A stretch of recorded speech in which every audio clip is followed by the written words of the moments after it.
Hi, it's Caleb and Ameer here again, and we're going to teach you how to play Seasons.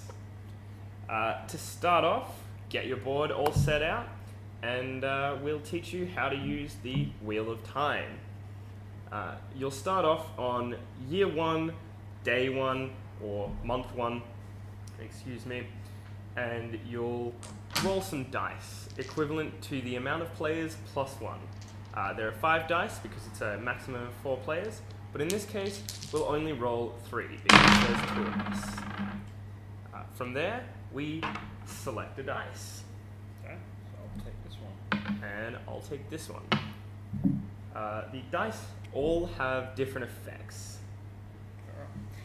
So as you can see here, there's various types of symbols and effects that correspond to different things. So this first one here gives you 6 points straight up. Pretty simple. On this track here. So I'd move myself up 6, and that would be that. The next one would give me 2 fire tokens, which are these yellow ones, and would move me 1 point up the summoning track. Summoning track allows you, depending on how many notches you are up the summoning track, you can play that many cards. Cards are important. Also, it's the star that allows him to increase on the summoning track. Next one here, you've got 2 of these green things, which will give you 2 green energy, and 3 points up. So you can get a combination of energy and points in your turn. Yep. This one here is an air token, which is not actually from the season of green, but you can still gain it. So in this one you gain an air token and a summoning track, as we mentioned before. And also something new is this little dot.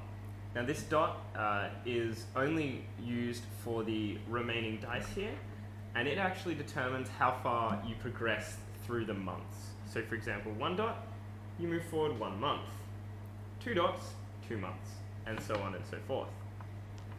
Moving on from that, we have a water token and an air token, as well as this nice white ring here. That ring means that you're allowed to transmute.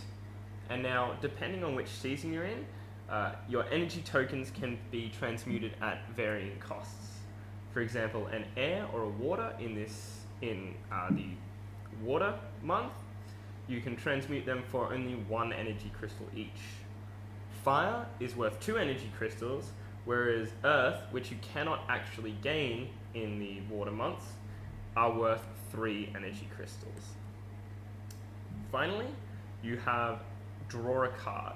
Now you do start the game with 9 cards, however drawing cards can be a very effective way. And cards are the other way to use your energy. To start the game, you draft 9 of your cards, which means that you're dealt 9 cards each, and then you determine who wants each card. So the way that works is you'll have a hand of 9 cards, which you'll be able to look at all of them, but you'll only be able to pick 1 card. So you see here, Caleb has got a hand of cards. He can choose one of those cards. He'll select one, put it down, face down, and then he'll pass the remaining pile to the next opponent. And I will do the same with my cards. I will pick one and pass it on. This process continues until we're down to 2 cards, in which case you'll pick one and you'll pass your final card off to the last person. This way you'll have 9 cards, and then after this, it's up to you to organize them how you want. So, also on this track are 3 years, which is how long the game takes place over. A year is indicated by going around 12 months. So as soon as you've gone from 12 to 1, even if you go back again, you're now in the 2nd year. And that allows you to look at your 2nd year cards. After the drafting process, you select all 9 of your cards and place them down as you would see fit under these tokens.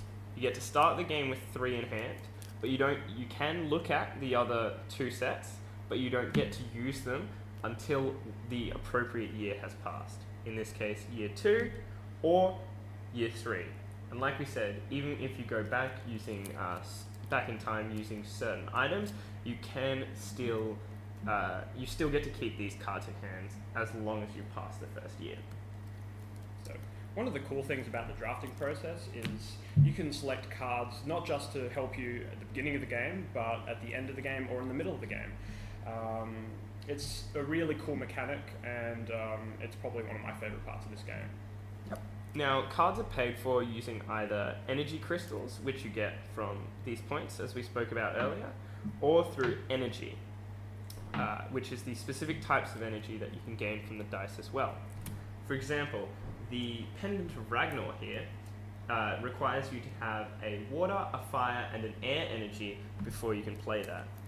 Whereas something else, such as the Naria the Prophetess, which is a familiar, as you can tell from this orange border, requires three crystals to play. The purple ones also indicate that it is a magic item. There are 3 different types of effects that each of your magic items and familiars can have, and they are... Okay, so the one we've got here with the Dive Malice is it's a tap effect. If you're familiar with magic, they're activatable effects.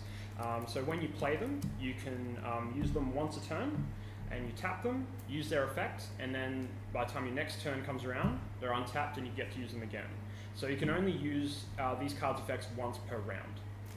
The next type you've got are these ones, which basically come into effect the moment you play them. So this one has an effect that you play when you place it, you use the effect, and that's it. You don't get any more benefit from it. That's indicated by the symbol here, and the tap symbol is this little cog.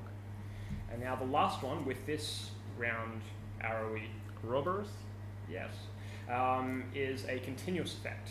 So when you play this card, it has a continuous effect that it has an effect for every round you have until the end of the game. So obviously, the different types of effects have different types of power depending on the card. So cards that have on enter effects are generally stronger, but because they're a one-time use thing, they're useless after that. Whereas the ones which are continuous have maybe a more subdued effect, but they're continuous and they can help you on through the game. There is one more type of cost, and that is the variable cost. Now you notice here on the Thieving Fairies that with 2 players, it costs 0 energy crystals to come in. However, with 3, it's going to cost 3, and with 4, it's going to cost 6. So you have to vary your playstyle appropriately. After that, you basically just go around, score some energy tokens, play your cards as you appropriately can, and try and end the game with as many points as possible. Your magic items and familiars are each worth the amount of points located in the corner there. Some of them are negative and some are positive. Some are even variable. To that extent, we hope you come down to play Seasons with us down here at the Go Lounge on Thursdays from 5:30 or Sundays from 5:30 as well. It's a great time and we'll hope you'll join us. Also check out some other how to plays in case you were wondering about different games.